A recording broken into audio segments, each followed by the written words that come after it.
আগামী ২৯ মে নীলফামারী সদর উপজেলা পরিষদে অনুষ্ঠিত হবে তৃতীয় ধাপের ভোট গ্রহণ। ভোট চাইতে প্রার্থী অবিরাম ছুটছেন ভোটারদের কাছে। নীলফামারীর ভোট পরিস্থিতি নিয়ে কথা বলতে সরাসরি যুক্ত হচ্ছে আমাদের নীলফামারী প্রতিনিধি মিল্লাতুর রহমান মামুনের সঙ্গে। মামুন, তৃতীয় ধাপের যে উপজেলা নির্বাচনটা অনুষ্ঠিত হতে যাচ্ছে, কি অবস্থা, প্রার্থী এবং ভোটাররা কি বলছেন, সব মিলিয়ে নিশ্চয় জানাবেন।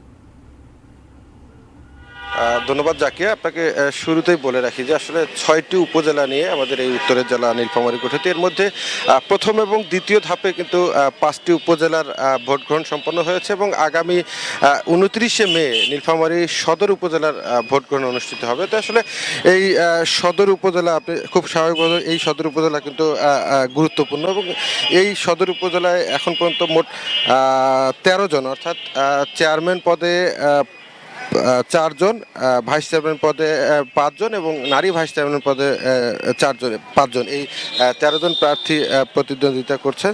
তো আসলে আমরা একটা জিনিস লক্ষ্য করেছি যে প্রার্থীরা সকাল থেকে রাত অবধি কিন্তু ভোটারদের কাছে যাচ্ছেন, তার বিভিন্ন ধরনের প্রতিশ্রুতি দিচ্ছেন তারা নির্বাচিত হলে কি করবেন। এছাড়াও কিন্তু বিভিন্ন ছোট ছোট হাট বাজারগুলোতে তারা উঠান বৈঠক করছেন, ছোট ছোট মিটিং করছেন, তাদের কর্মী সমর্থকরা বিভিন্ন জায়গায় ছুটে বেড়াচ্ছেন। আর শহর জুড়ে বা নির্বাচনী এলাকা জুড়ে মাইকিং তো আছে। তো আসলে এই সদর উপজেলার মোট ১৫টি ইউনিয়ন এবং একটি পৌরসভা, এখানে ভোট গ্রহণ অনুষ্ঠিত হবে এবং ১৪১টি কেন্দ্র রয়েছে, যে কেন্দ্রে সকাল ৮টা থেকে বিকাল ৪টা পর্যন্ত ব্যালটের মাধ্যমে ভোট গ্রহণ অনুষ্ঠিত হবে এবং মোট ৩,৬৩,০০০ ভোটার তাদের প্রার্থী নির্বাচন করবেন। তো আসলে ভোট শেষেই বোঝা যাবে আসলে শেষ বিজয়ের হাসিটা কে হাসবে, জাকিয়া।